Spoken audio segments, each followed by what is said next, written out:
I might not use the similar language, but I'm That's sure all we right. can meet. Okay. So I don't really have an organized question, but I think we could have. Do you have a disorganized one? I do, actually. All right.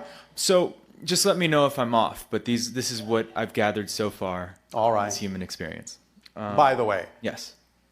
asking to be told when you're off is being off. Oh, is being off. Okay. Yes. Just having some fun with it. Sure. Oh, perfect.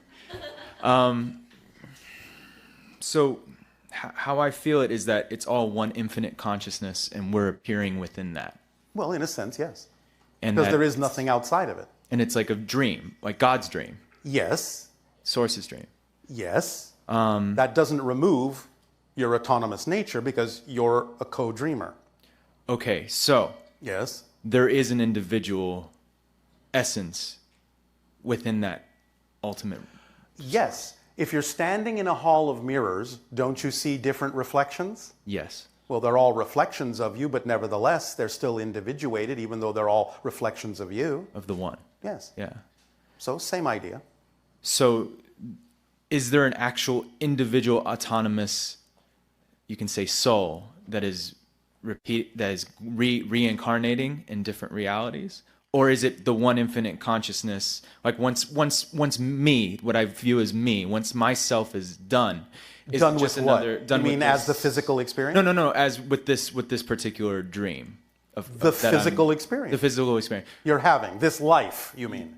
Yes, this particular life that I'm living. Yes. Will it just pop out a new life with like there's no continuation of this one, or will consciousness just pop out a new life? Well, you're kind of asking two questions in one from different perspectives because you're asking a linear question and a nonlinear question simultaneously as if it was the same question. It depends on the level you're coming from, the perspective you're asking the question from. Okay. From your physical space-time perspective, you are you. You will never be anything else. You have never been anything else.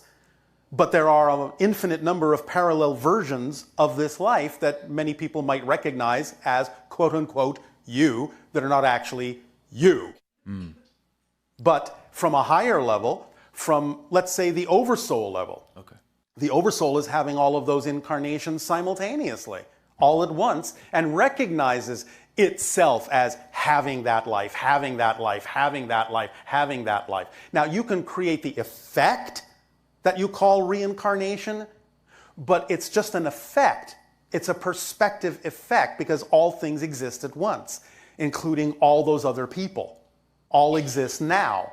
Therefore, you don't ever actually become them, but you can make connections to them energetically in the present that from a space-time perspective you interpret as either a memory of a past life or a precognition of a future one. But you don't actually ever become those persons as a person, while you may actually be those people as the oversoul that you are also an extension of.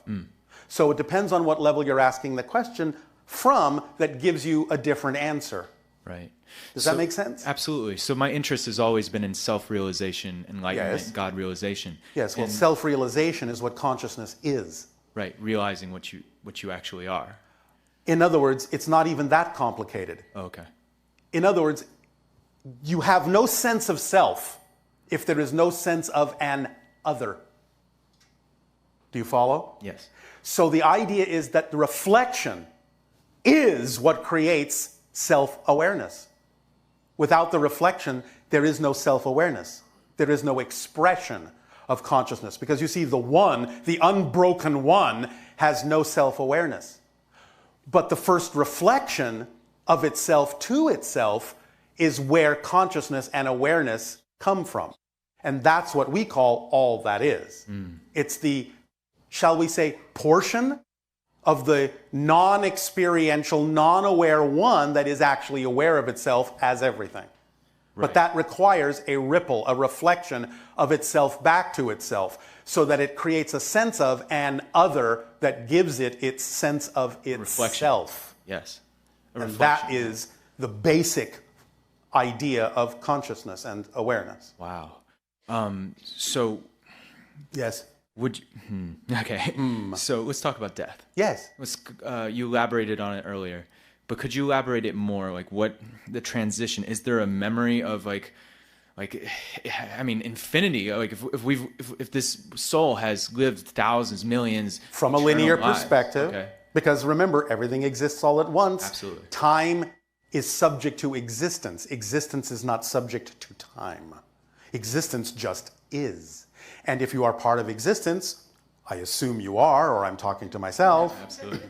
which I also am, but that's another story. Yes. If you exist, that's your fundamental quality. You can't become non-existent, because by definition, non-existence doesn't exist. Yeah. Therefore, that which is cannot become that which is not. You cannot have an experience of that which is not. Nothing is not nothing. Nothing is still something, because you can still conceive of it within existence. Right. Non-existence is literally inconceivable. There only is. There only is. Therefore, when we talk about infinity and eternity, all we're really saying is you just are. So that can't change. You just are. So with this experience right now, yes. I go into states and I have different experiences of you realizing as the my physical eternal person, yes. As a physical person realizes the eternal nature. Yes, to whatever degree the physical mind can grasp it. But is it really possible to be fear of the fear of death? Is it possible to be liberated of the fear of death while still in a physical body? Absolutely. Or is the mind always going to be in fear? No. Okay. You can arrive at a point where you have the ability to let go of all the negative belief systems, all the negative definitions. You will continue from that point forward to divest yourself, but not of negative beliefs, only of that which is no longer relevant. But the physical mind is more than capable of understanding the difference between what you call the survival mechanism and the understanding that you don't ever actually die. Not really, in the way that many humans mean it. Because you exist. All you do is change form. So you can allow your physical mind and even the survival mechanism portion of it to get used to the idea that death is really no different than if you changed your clothes. And I don't think your physical mind is afraid of you changing your clothes. Yes or no?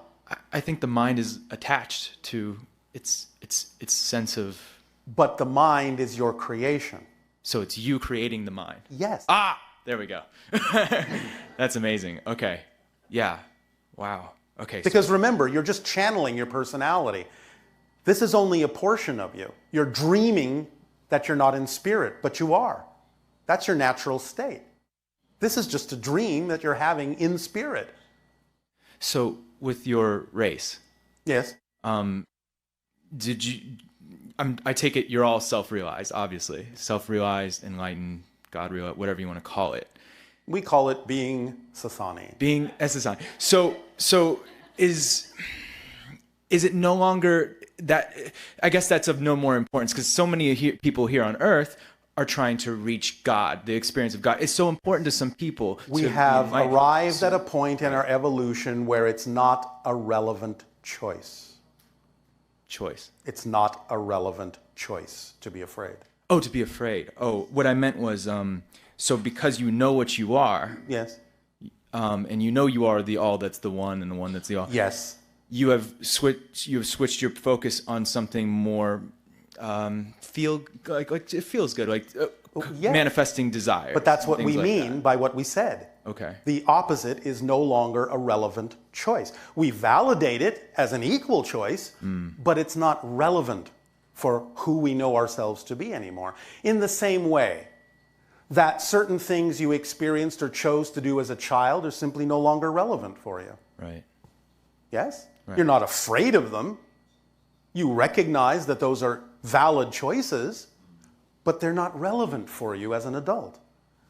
Same idea. Wow. They're just not relevant. So I had an epiphany recently. Oh, how exciting. Yeah.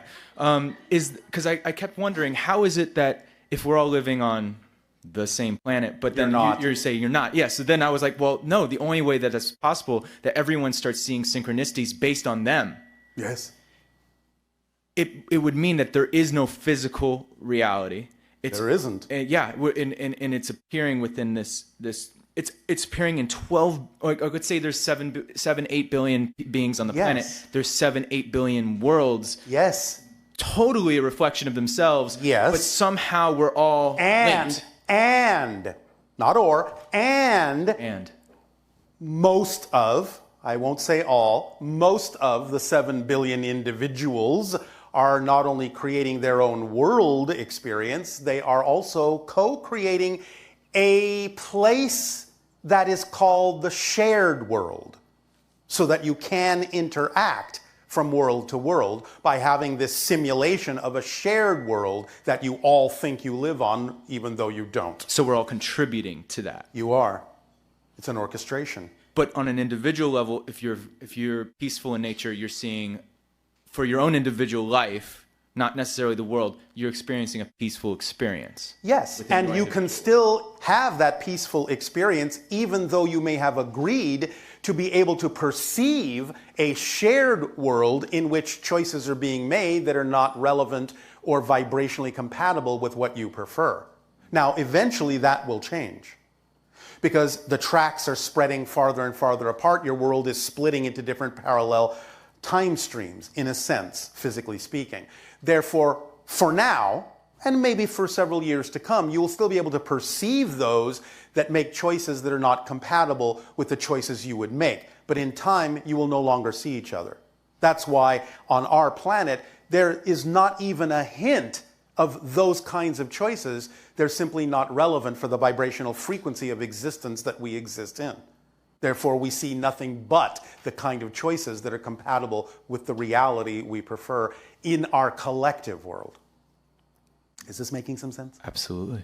I have one last question. Yes. And it's kind of an entertainment question for me. Oh, all right. The pyramids.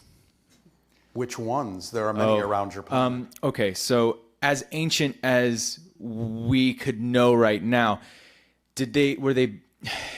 was it an ancient civilization that came here and built those, or did we at one time, kind of like in the Indian terminology, like the different ages based on consciousness? So was that built in a previous golden age by us, or did ETs come down and do that? Depends on the pyramid. And also understand that knowledge was passed down. Most of them were constructed by humans. Some of them had help from extraterrestrial, extra-dimensional sources, but a lot of the knowledge was simply gained by certain individuals being capable of doing astral travel and retrieving the information that they needed. So we were more advanced consciously back then as well. Yes.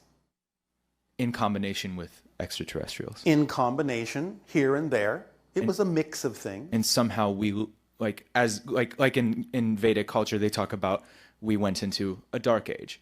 So would you say yes, we lost although our not connection? every place on your planet experienced that exactly in the same way, and not everyone actually even experienced a dark age. Many people on your planet tend to think that your history is representative of every single culture on your planet. It's not. Right. So did at some point we lose the connection with the extraterrestrials and we lost that knowledge because well, you haven't really lost the connection, or we wouldn't be having this conversation. Right. Nevertheless, many of you did kind of go to sleep for a while and thought that we were nothing more than a dream or a nightmare. Now you're waking up. Here we are. And so we've always been here. It's just a matter of whether you could actually perceive it or not. Now, the shifts usually occurred because the Earth has a certain story to it, a certain program attached to it that used to be its major program. This is changing, but a lot of the idea of the ancient Earth program included, and still to some degree includes, the idea of certain cycles of renewal. And therefore, some of the so-called dark ages were created by what you call cometary and asteroidal bombardments that wiped out many civilizations as it did with such civilizations you call Atlantis. That's why it disappeared in the blink of an eye. There was an asteroid that struck the Atlantic Ocean and wiped it out. So this happens frequently on Earth. And therefore, the knowledge is preserved in some of the pyramidal structures and other structures because the people that built them knew it would happen again. They were aware of the cycles, and they wanted to preserve the knowledge so that when you grew again as a civilization, you'd be able to find those edifices that wouldn't be destroyed and see information encoded within them that would help you build the civilization back up, ideally to a point where you wouldn't be destroyed again. How you doing so far? I'm still with you. All right. I meant, how's your civilization doing? Oh, not so great. Making some choices. Yeah. And therefore, that's good. Bringing things out in the open, seeing the negativity and the positivity in a clear light, making choices as to what you prefer, and following that track. Yes? You're amazing. So are you. Thank you. Thank you.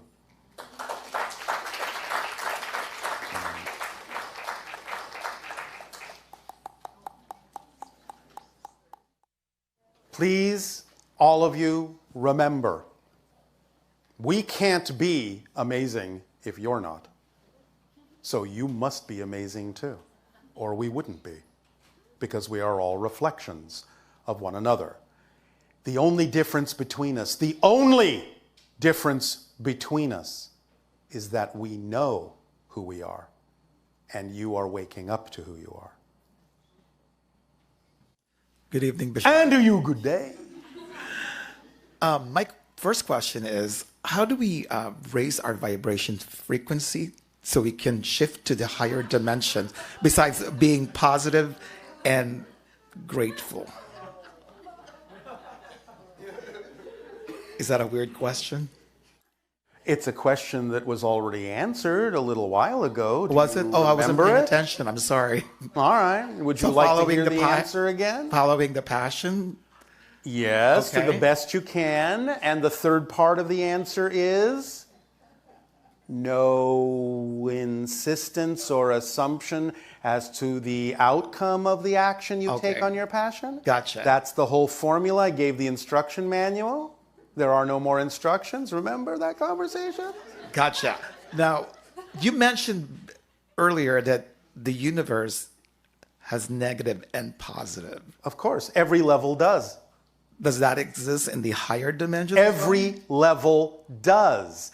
It doesn't mean you experience it in the same way. Just as we told you, the negative experience for us is simply not a relevant choice, but we're aware that it is a choice.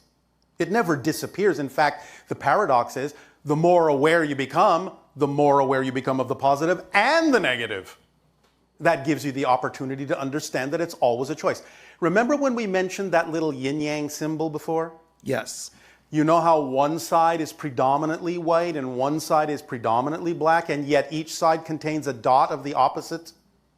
Yes? Yes. That means that no matter how far you go into the positive, no matter how far you go into the negative, there is always the choice to touch into the opposite.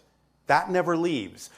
There is the center line, which is the balance point, that gives you the freedom to choose what you prefer, but that doesn't mean you invalidate what you're not choosing. It just means you neutrally don't prefer it. It's simply not relevant.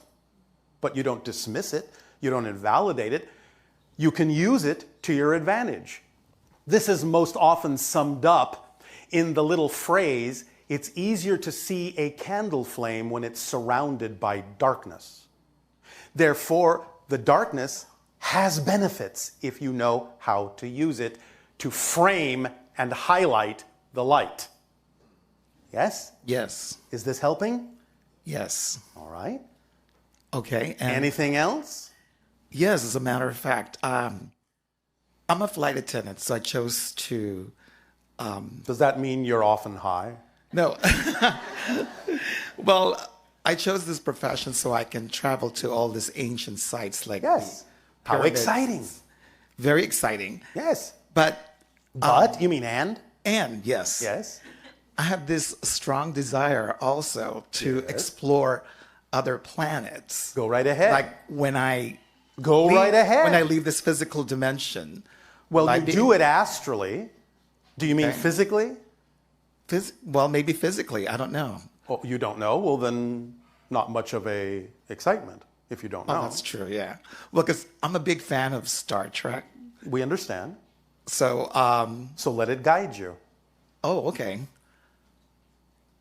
You do visit other places, all of you, when you're asleep, Just in astral form. how come we don't remember them? Well, they may not necessarily be relevant for you to remember those experiences on Earth because they might clutter up your ability to simply live your life.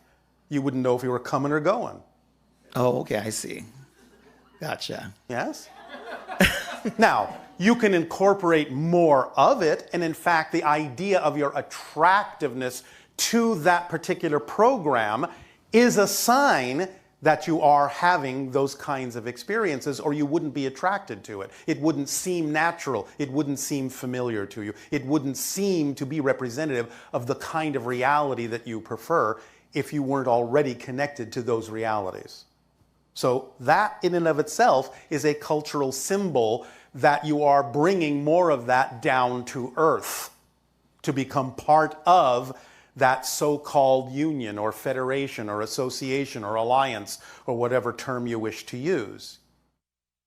When open contact with your world begins in the window of 2025 to 2033 and 40, sparingly at first, but accelerating from there, you will find that eventually Earth will become a member of the Interstellar Alliance. So you are heading as a society in that direction in general, at least those of you on that path. And it is usually a symbol that when you're attracted to programs like that you're on that path, or you wouldn't be attracted to them. And we certainly wouldn't be having this conversation. Oh, thank you. We do give off a certain frequency. And if you're attracted into that frequency and create these conversations with us, that again can be another marker and another symbol and another sign that you are walking a similar path vibrationally. Gotcha. So this, right now, this is the beginning of contact. These are the first stages of contact. Conversation. To see what ideas you are willing to absorb and which ideas you are not.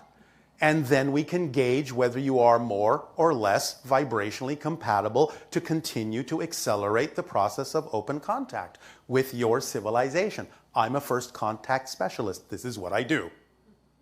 And it's what I've done with many civilizations. In particular, I chose Earth because I knew it would be so very exciting. It's very exciting. Now, is there a crystal that since this seminar is about crystals, Yes. is there a crystal that you can recommend that we use? You understand that we did energize and create the idea of the contact crystal as a vote for contact, but it's really up to you to decide what you're attracted to. Because that's your permission slip. That's why you'd be attracted to it. So whatever kind of crystal you wish to use as a permission slip is really up to you to determine based on whether or not you're attracted to it. But please remember, like all permission slips, it's simply something your belief system says you need in order to give yourself permission to be more of who you are. You're actually the one making the change. Yes? Yes. So, if you want to use a crystal permission slip, that's up to you. Have fun with it. If you don't, that's fine too. All tools, all techniques, all rituals, all objects are permission slips that you use to give yourself permission to be more of who you are. And ultimately you realize you're the ultimate permission slip since you're the one making the change anyway. And none of these things are actually doing it for you. But you may believe you need them, and that's fine. If it works, as you say, to lubricate the process, grease the wheel, then use it. Thank you. Does this help? Yes, sir. Then pleasant dreams and happy journeys to you. Happy journey.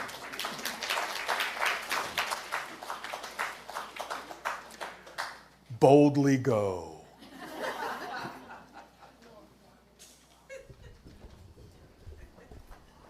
Hello, Bashar. And to you, good day.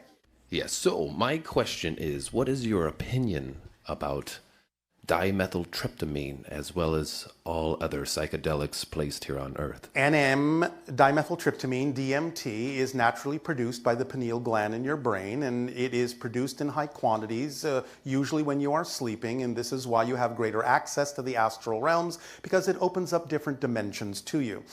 DMT requires also very specific dosages because different dosages operate at different frequencies and create different experiences because they tap into different dimensional realms. Fantastic. When you act on your passion, you do increase the production in very specific ways of DMT within the pineal gland and within the brain and within the body. And it can guide you to those vibrational compatible dimensional realms that will be more representative of the experiences you need to have to continue on your path. So, would you recommend, like, let's say, these natural psychedelics for I do awakening? not recommend. You do not. I simply say that you are attracted to different teachers that are produced naturally on the earth by the earth as teachers to guide you. Whatever you are attracted to as a teacher, you can use to your advantage if you do it in an appropriate fashion. But the thing to always remember is that they are engendering within you familiarity with certain kinds of energy states. And eventually the idea is that you generate that state on your own without needing the teacher. At a certain point, continuing to need the teacher instead of generating it on your own becomes a crutch or what you call an addiction. But if you understand that the teacher is simply teaching you how to become familiar with the state that you can ultimately generate yourself, then you are learning the lesson the teacher is designed to teach you. Okay, yeah. Does that help? It was just a question. So, Well, and sure. it was just an answer. Yes. So, I have one more question. Yes. What is your opinion upon well, let me see if I can formulate a little better. So, How about what is our observation? Because it's not about really having an opinion. It's simply that we are telling you what we observe. okay, so I believe what I observe is that there has been a millennia-long, let's say, monarchy controlling our blue planet. Let's say the 13 bloodlines. Yes. Is that coming to a close soon? Not on that version of Earth, but on yours, it could. Remember, there are multiple versions of Earth. You never change the planet you're on. Okay. You change yourself and shift to another version of Earth that is more representative and reflective of the change you made within yourself. But those kinds of experiences, as you described it, will continue to exist on certain versions of Earth. What about this version? What version? This one? Sure. Oh, this one? Oh, this one? Oh, this one? Isn't that up to you? Okay, yes, makes Well, sense. Sure. Then, even though you can still see it, understand that because of the splitting into parallel realities becoming more visceral and more physical, just because you can see it doesn't mean there isn't a glass wall between you and them. They can't reach you. Okay, You understand? I understand. So stay in the vibrational state where you are in a different reality. No matter what it is you can see doesn't mean that it affects you unless you choose to be affected. All right. Yes? Yes, Does that help? indeed. All right. Take care, my friend. Thank you. And you as well.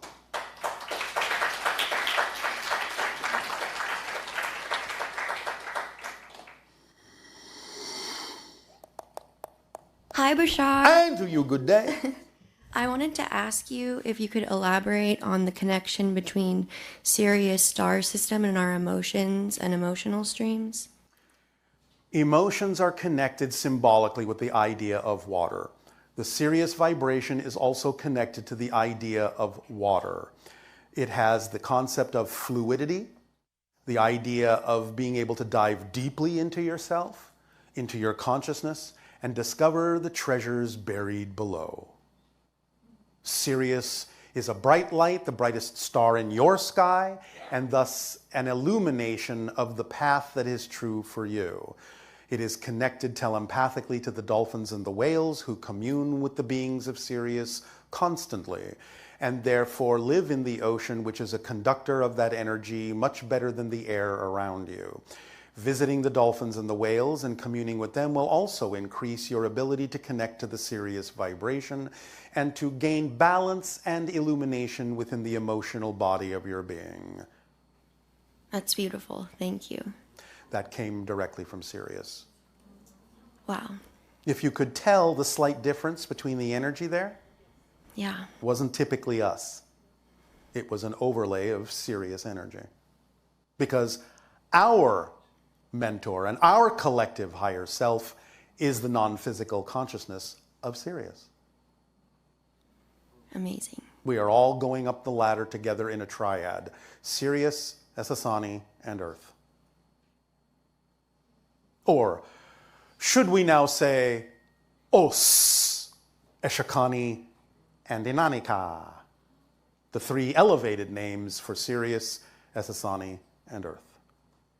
The fourth density names. Does this help? Yeah. Does that answer your questions, or is there something else? That answers that question. I have one more. Oh, all right. I wanted to ask about the Fool archetype and what that teaches us about unconditional love and being more fully human. I guess you just said what it teaches you. Okay. Because the idea is fully trusting how things unfold and that you will always be all right. And to some people that may seem foolish, but the fool is the wisest among them. Does that help? Yeah. Is there some connection to the power to forget in the Fool? In some senses, it's not exactly the power to forget, but that's a natural side effect of living in the moment, because you just know what you need to know when you need to know it. You don't have to rely on the concept you have called memory. You just know what you need to know when you need to know it. It's not about forgetting in the classical sense. It's just about not knowing until you need to know. And then knowing that when you need to know it, you will know it. It will not come to you a second later than you need to know it. Neither will it come a second sooner than you need to know it. It will be in perfect timing, because synchronicity is the organizing principle. Thank you. The fool knows this intuitively, innately. Yeah. It's just in their behavior. It's just in the vibration of their beingness. In that sense of the fool.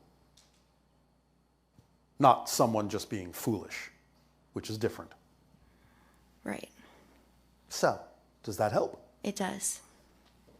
Thank you. You're welcome. I love you. Our unconditional love to you as well, to all of you.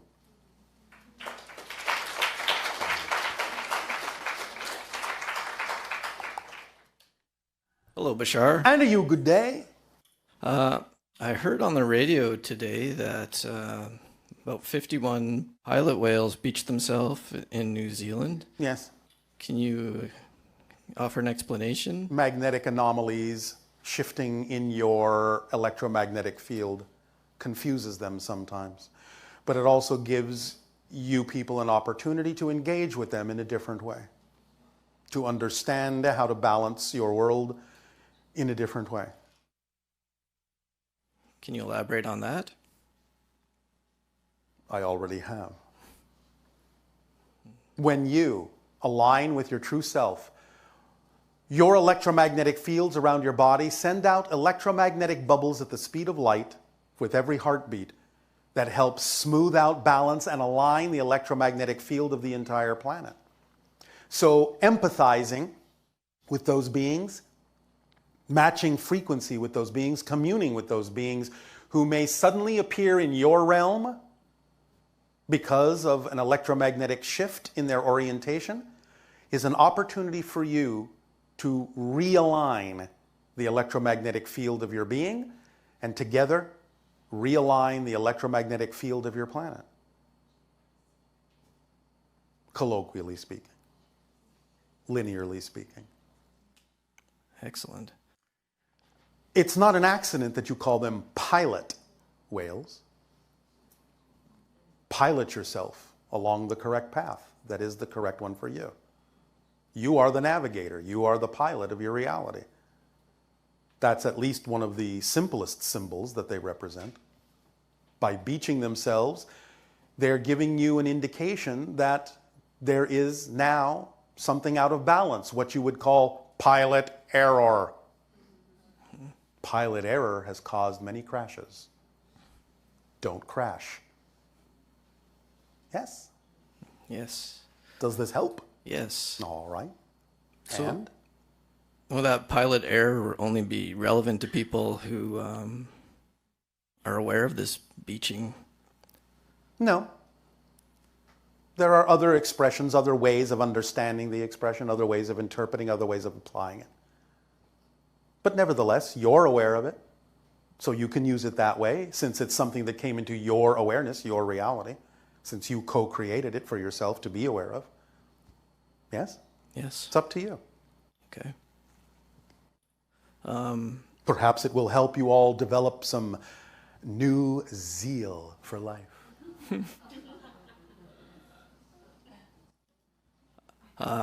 So I work in marine conservation and fisheries management. Yes. Well, then you are ideally suited for this, are you not? Yes. So it's clear the way we're managing, at least where I'm from, is not, doesn't work. It's clear. That the way fisheries are managed isn't working. Then what can you do to change that? Because again, remember, the language of physical reality is action. Right. In alignment with your passion. So what can you contribute? Well, I've been trying to push to more ecosystem whole. All right, well, you don't have to try. Just be yourself and do the best you can. Just be the best example you can, so that others at least can see by example that something different could happen. If you're not the actual living example, you're not giving anyone else an option to know that something different could happen, that it could be done in a different way. Yes? Yes. Well, so what are you doing? And can you do it in a more exciting way? Can you do it in a fuller way, a bigger way, a more imaginative way, a more creative way? Are you holding back for some reason? Yes. Why? I guess I don't really like to be known that much. Why not? Why would you want to deprive others of the gifts that you have? That's not very nice. I don't know if that's the conscious reason. I'm not necessarily saying that it is, but I am now bringing it to your conscious attention. Okay. So, why would you hold your gifts back? Why don't you want to be known? I guess in case they're not accepted. So what? The people that won't accept it aren't your audience. The people that will are. So why do you care that the ones that would never accept it know about it and reject it anyway? It's not up to you that they should accept it. It's none of your business whether they accept it. Just be yourself and let the ones who wish to accept it. What do you care about the ones that don't? That's another reality. That's not yours. What do you think? I like it. All right, then. Do it that way. Have a definition that works for you instead of one that works against you. Okay. So as long as my definitions feel good to me. And they work for you. And they work for As long as you are clear that what you are creating is from your excitement and not anxiety, then you will be clear. Simple as that. As we have often said, there are no one-sided coins. If you have the head, the tail must exist or there is no coin. So if you have a gift to give, that should tell you, by definition, someone must be waiting to receive it, or you wouldn't be excited about giving it, because that would be pointless. So if you have a gift, someone is waiting to receive it. Don't keep them waiting. Yes? Yes. The ones that are not waiting to receive it never will, unless they change into those that do. And if they do, then there will be more that are willing to receive it. If they don't, that's another reality that's none of your concern. Yes? Yes. Don't put so much weight on your shoulders. It's not your job to determine what other people do and don't accept. It's none of your business. Yes? Yes. Doesn't that feel a little lighter? Feels good. All right. Remember, your own bags weigh nothing. If you feel weighed down, it means you're carrying around bags that belong to someone else. Drop them. They're not yours. Yes? Yes. Thank you. Thank you.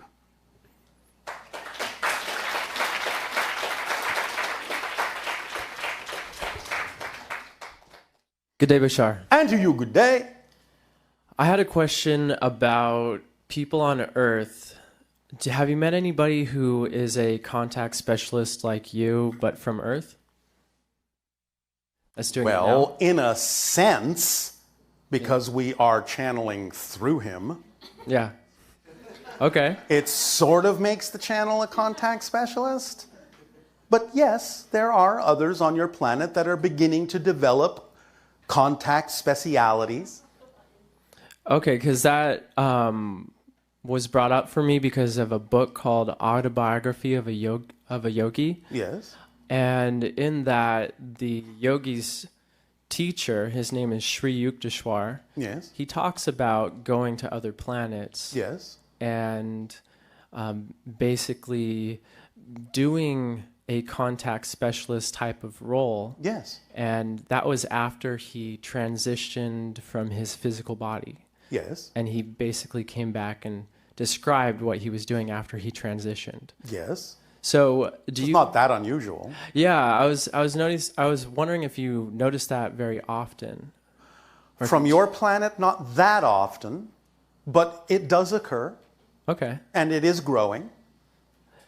And do people do that by just astral traveling? I've heard For the you most hinting. part, yes. Okay. There are a few who can physically bilocate as well. Okay. You don't really know most of them. Most of them are in what you call indigenous cultures, being what you would call probably the shamans. Most of them. Not all of them, but most of them. And is there ways that humanity as a whole is moving in that direction, or is it more so people who are drawn to that as their highest excitement? Yes and yes. Okay, awesome. That was And the you only- know the answer to the first one because we've given it several times. Yeah. That was my only question. All right. Good talking with you again. And you as well. Have a great day. You too.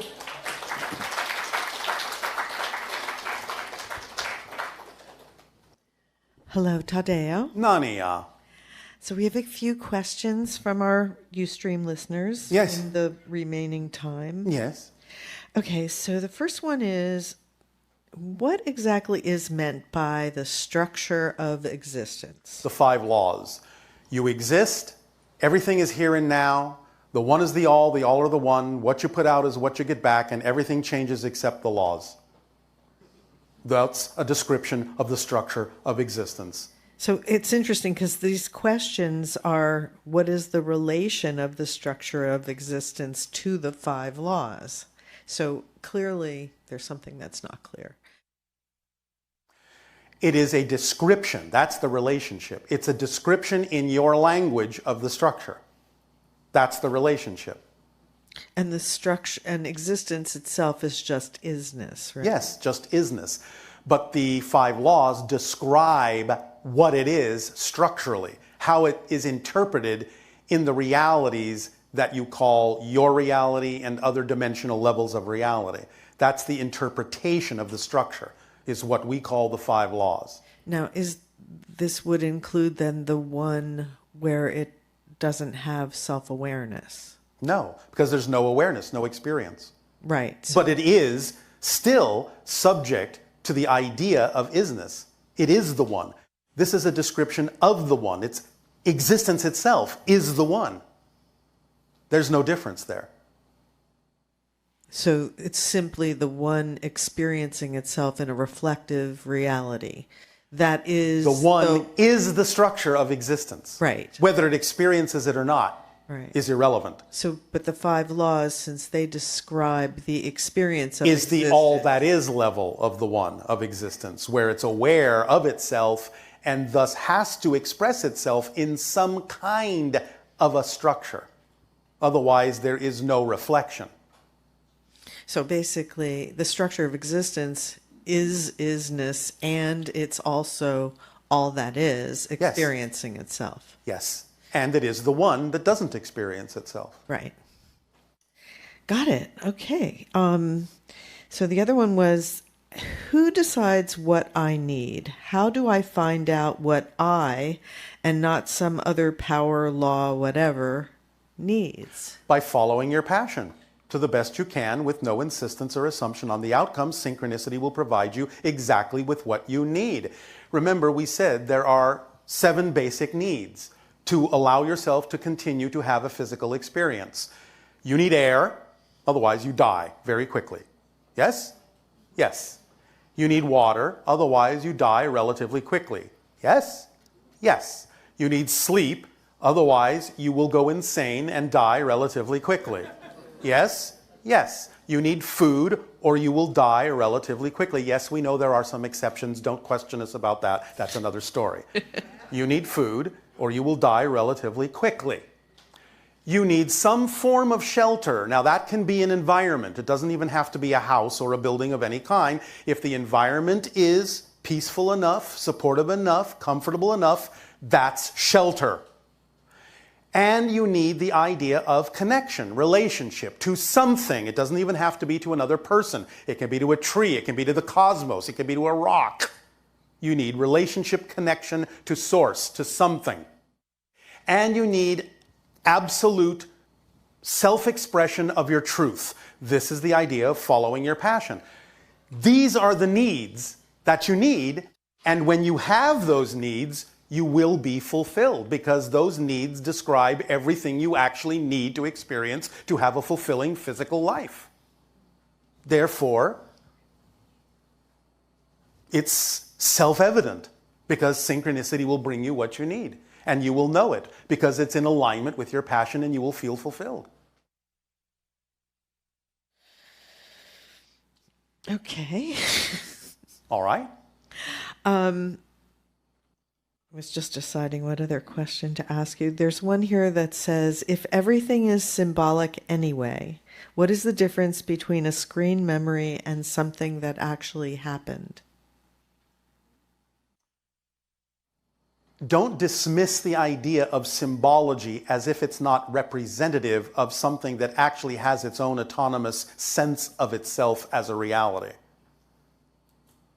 That's a different idea. A screen memory is simply something replacing one symbol with another, but still representative of an actual autonomous self-reflected reality or consciousness. So you're saying they're both real? They're both real as experiences. Right. So, because even the subconscious mind, doesn't it, if it sees something else being hurt, it actually internalizes that and believes it's happening to the physical body? Yes. So is it sort of on that level? It can be used on that level. It can be experienced on that level. Let's take it down to the most obvious and simplest analogy, using the idea literally of a screen, like a movie screen. Yes? Mm-hmm. When you are sitting in one of your movie theaters and the movie is not yet playing, you are looking at the screen. You would say, well, all right, that's really there. That's what's really there, the screen.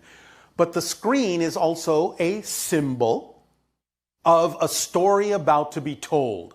It is preparing you for something. It's a symbol of something you are about to experience. And when the movie is projected on it, then you could say, well, that's a screen memory, because I'm now seeing something other than the screen I originally saw, but that particular symbol is still giving me a real experience. So they're both real in their own contexts, and they're both symbols in their own context, and the experience of both is real, and both of them are illusionary projections of consciousness that are arranged in a context that serves a purpose. And the main thing behind this is that the symbols that you see will be symbols that are relevant to you as a consciousness. Relevant to you and relevant to whatever interaction you're having with the other that may also be participating in the co-creation of the screen memory. Okay, yes. Because it's a shared reality, yes. I understand. And I would say the last question, because I know you probably want to do the holotope, is what is the difference between the energy that is being channeled by Bashar and Abraham? A difference in frequency, because we are quasi-physical and Abraham is not physical at this point. So it's a difference in frequency. It's a difference in the idea of magnetic fields. It's a difference in the kind of symbology and communication form that takes place between this entity, that entity, and your entities. There are many differences, but there are also many similarities. We have our own shared reality of a type that is different than what you experience as a shared reality. Yes, the concepts you share, the energy you share. I mean literally a shared reality. Yes. Not just the concepts. A shared reality. Right, like a Vesica Pisces. A real dimensional reality. That is our experience. You see, when we talk about the idea of communicating with your world, remember that we said, in a sense, just to use your language, we kind of have to ask permission from your collective consciousness to do so? Yes. Well, the idea is, in getting that permission and knowing it's appropriate to do so, making sure that we're not interrupting your processes, not spilling your beans and letting all your cats out of all your bags, and so on and so forth. We do that by creating a different reality with your collective consciousness, a shared reality in which these communications can take place. So while you may think you are still in the same reality that you were before you arrived in this conversation, you're not. This is a different reality that we're having this conversation in than the one you arrived from and the one you will go back to. They will all be different. But this is a unique shared reality. One of the elements of that is the sensation that many people get when you come through of a big shift in the energy. Yes. Because you're perceiving the actual shift to another shared reality in which these conversations can take place. Because we kind of have to create a buffer so that our vibrational states will be more compatible in order to share this information. So you are buffered in this exchange. Well, it's really lovely buffering with you. It is exquisite buffering with all of you as well. And now we will allow you to take a short break in your buffer in order to prepare for the holotope experience, which will help crystallize and time crystallize what we have shared with you this day. Enjoy a short break.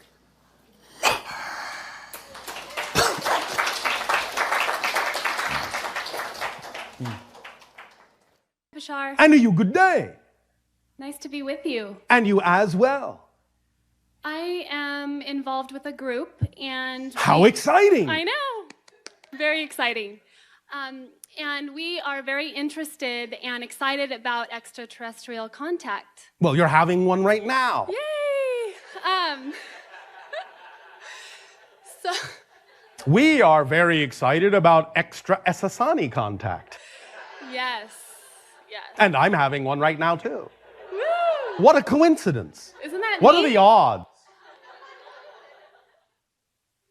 So here I am. And here we are. What would you like to discuss now that this contact has occurred? I would like to discuss my involvement with the Yael. Yes. What would you like to know? Oh, one moment. The Yael, for those that are not familiar, is the name of the hybrid species extraterrestrial beings that will be the first extraterrestrial species to eventually actually have open contact with the Earth. Go ahead.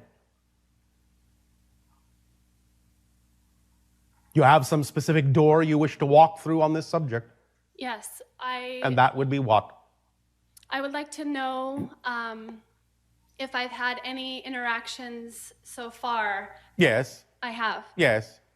And may it be possible that I am to assist with them? You are assisting. Okay, good. You just don't know it yet. Okay. Remember, one of the things that we have said that we use as a barometer is that many of you have actually already had contact, perhaps in a slightly different dimensional plane than your physical reality, but you don't remember it yet. And the reason you don't remember it is because that forgetfulness is used as a barometer.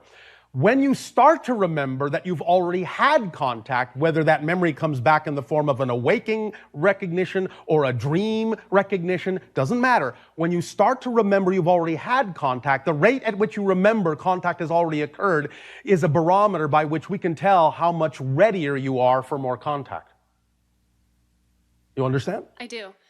So what is keeping me from remembering my contact and actually... Nothing. What makes you think you have to remember more than you do at the moment? I want to. You want to, I do. but maybe you don't need to. May I ask you a question? Yeah, sure. Anything. Thank you. Are you acting on your highest joy every possible moment that you can to the best of your ability with zero expectation for the outcome? Yes. Are you sure? Yes. Do you believe that that's all you need to do to allow your life to unfold in a natural way so that everything you need to know will unfold in perfect timing, and that means you don't need to know what you don't need to know a second before you need to know it, but that you trust you won't know it a second later than you need to? I'm working on that. Then that means the original answer ought to have been no. Right. You understand? I do. Understanding, knowing, is synonymous with action, with behavior. What you know for sure to be true, you just do. It's not about believing it. It's not about faith. What you know, you just do. Knowing is synonymous with action. Intention and action are the same. No, they are not. Okay. But they ought to be. Okay. Does that make sense? Yes. Many people on your planet have segregated these concepts. I have an intention. Really? All right, well, when will you act on it? I don't know. I just intend it. All right. But yes, fundamentally, intention and action are synonymous. But it's knowing and action really that are synonymous. Because if you have a small object and you put it on the floor and somebody asks you to pick it up, you just pick it up. You don't sit there and go, well, I believe I can pick it up. I have faith that I can pick it up. I think I can pick it up. You just know you can, and when you know you can, you just pick it up, showing you that knowing and action are synonymous. So the idea of acting on your highest joy every moment is also synonymous with knowing and understanding the structure of existence itself. And part of the structure of existence itself, if you understand it, if you know it, would tell you, would be obvious to you, that things unfold synchronistically, in perfect timing, exactly as they need to. And if there is something right now that you don't know, that you have no ability to act on to know, then you don't need to know it yet. But that if you do need to know it, nothing will stop that knowledge from coming to you. You will know it exactly when you need to know it. You will not know it a second before you need to know it, but you will not know it a second after you need to know it. This goes hand in hand with these definitions that many people on your planet have that gets them into trouble all the time, such as the idea of abundance in the form of money. And people say, I wish I had more than enough. No one has more than enough. No one has more than they need. Everyone has exactly the perfect reflection of what they believe is true for them. It doesn't matter whether you have money sitting around in the bank that's not immediately being spent. It doesn't mean you have more than you need. It means that if you attracted that, or whatever form of abundance you have attracted, because money is not the only form, then you have exactly, perfectly the equal reflection to the vibratory level that you are operating on in context to that concept. There is never more than you need, and there is actually never less than you need. Remember, watch your definitions. People that explore the idea of lack often think that they lack abundance. No one lacks abundance. If you're experiencing lack, it just means you have an abundance of lack. Do you see the difference? Yes. Because if you understand that you have an abundance of lack, an abundance of the experience called lack, then you understand that that means you don't have to learn to be abundant. You just have to change what you're abundant in. That's a big difference. A big difference. Because you don't have to learn how to do that. You just have to shift to a vibration that's more representative of the form of abundance you prefer, rather than thinking, oh, I have to learn how to be abundant. I have to learn how to trust. You don't have to learn how to trust. You trust 100% all the time in something. But sometimes you trust 100% in a negative idea that you don't prefer, that's out of alignment with your truth. But you don't have to learn how to trust. If you weren't trusting in something all the time 100%, you wouldn't be having an experiential reality at all. Yes? Yes. Make sense? Does. This is part and parcel of what it means to have a full and complete understanding of the nature of the structure of existence. Because once you understand the nature of it, the structure of it, all these things become obvious. You see the framework, and it just becomes obvious how all these concepts fit. And you can always take a concept and put it up against the framework and see what fits and what does not. And what does not doesn't belong in your life. Right. Doesn't fit with you. Because you have a unique perspective of that framework. So what doesn't fit your unique perspective for you doesn't belong in your life. It belongs to someone else. You've picked it up along the way. It's a belief that you have borrowed or stolen from someone else. Don't be a belief thief. Yeah, I'm recovering. You're recovering. All right. Have you taken the 13th step? I am now. All right. What is the 13th step? Do you know? I don't. Then how can you take it? I believe it's love, unconditional love. Love has everything to do with it. But the idea of the 13th step is the full understanding that all change, any change, is a total change. And that means that even though you may say, oh, it's just a small little change, that's not accurate. If you understand that every change is a total change, and I mean total, take me literally, of everything, you are in a different universe as a different person. Literally, literally, literally, this is not a metaphor. That's exciting. And when you know you are at every moment a truly different person and choose to define yourself in that moment as a truly different person, then you will understand that even if you still hold on to the concepts of past and future history, the person you are now, the person you define yourself to be right now, has a different history than the person that was there a moment ago.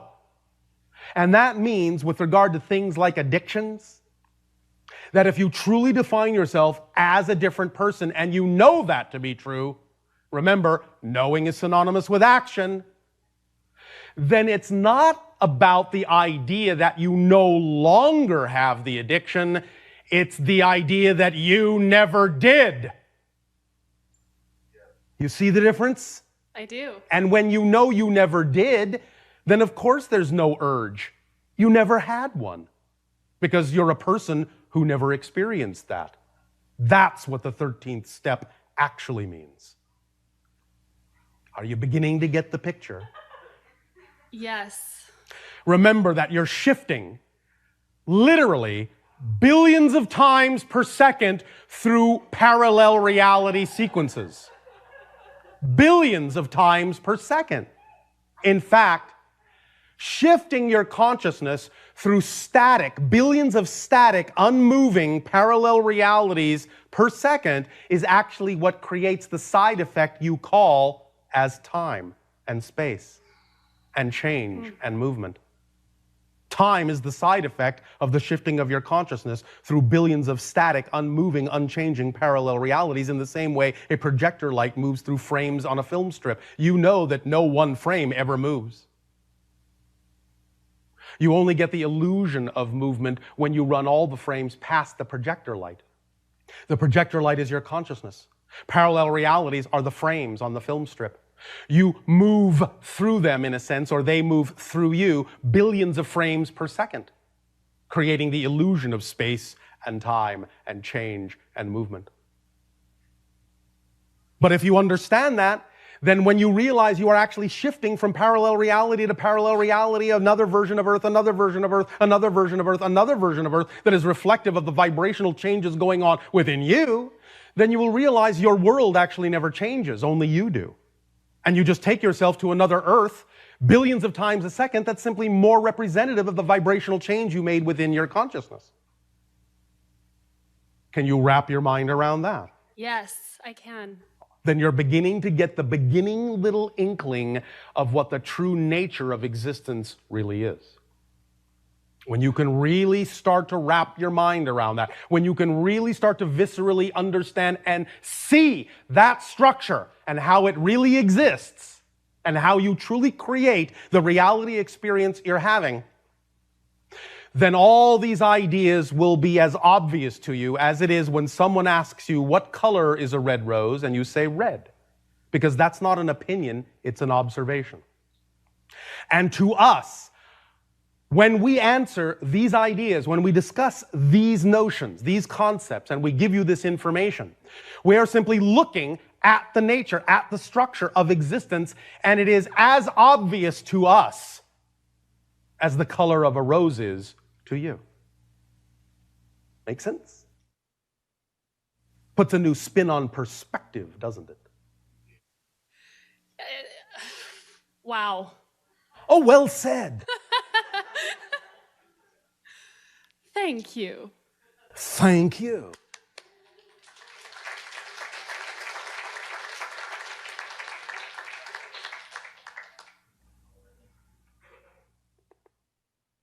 Hello, Bashar. And to you, good day. It's nice to have this second interaction with you. Oh, all right. It is always the first time, though. Yeah. Or is it really even the third or fourth or fifth? No, always the first. That makes sense. There's a civilization that Speak up so that all may hear what you have to share. There's a civilization that I've been curious about for a long time. Such as? Their planet is described as being 10 light years away, 2.5 times larger than our Earth, with 2 concentric rings around it, mostly covered with water, scant islands, and high population density. What civilization are you describing? In our language, they're referred to as Iarga, I-A-R-G-A. Oh, we understand. Okay. It is actually not in your reality. It is another dimension altogether. Remember that even though in each reality, those realities, those galaxies, those universes may seem physical to them and are, they're not necessarily physical to you. And yours is not necessarily physical to them unless they make a shift into your frequency domain. It is similar with us. Our civilization orbits a star that is approximately 500 light years in the direction of what you call the Orion constellation, but you can't see our star because we're not in your dimension of reality. We have our own universe. But that's how it would appear if it were to overlap yours. So what you are referring to is a civilization that would be, in a sense, around a star about that distance if they were actually in your reality, but you're just describing an overlap, how it lays over your particular galaxy, but it's not in your physical reality at all. It's in another physical universe. Does that make sense? Yes, it does. As it seems that our visible universe is just a small sliver of what's actually out there. Yes. All right. What's actually in here, you mean? Right, because it doesn't exist out there. Not really, it's just a reflection. And is that one of the civilizations that may make contact with us in a... They do on a certain level, but not exactly as you may think. It is more of a mental contact, but it brings with it the idea of physical projections that may make it seem like a physical contact. Okay. You understand? Yeah. Does that answer your question, or is there something else you wish to discuss? Well, the other question I have is in my childhood, which you would say is still going on. Of course. I had an experience which is unexplained and unusual. Define. When I was 5 years old, I saw something unusual at the foot of my bed. Define. I can't really remember what exactly I saw. Then how do you know it was unusual? Whatever it was frightened me. Yes. The other thing that was unusual was I woke up backwards on my bed. This is not uncommon. Okay. Many times those beings don't exactly remember how to put people back.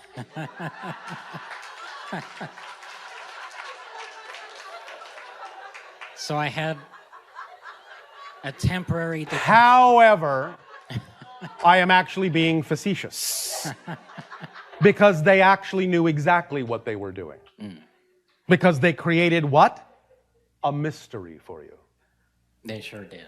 So all of those things that people have described in what you call alien abduction phenomenology, when they seem to get things wrong, put you backwards, put your clothes on inside out, leave you outside on a country road miles from your house, it's not because they're forgetful chaps. It's because they understand that certain things need to awaken within you, and that if you have a clue that you must follow, that in a sense a mystery will follow you through your life, and that someday, somehow, that mystery must be answered, must be solved. It will lead you down a path that will allow for some awakening to occur as it needs to occur in your life. I understand. Does that help? Yes, it does. Thank you. Pleasant dreams to you. Thank you.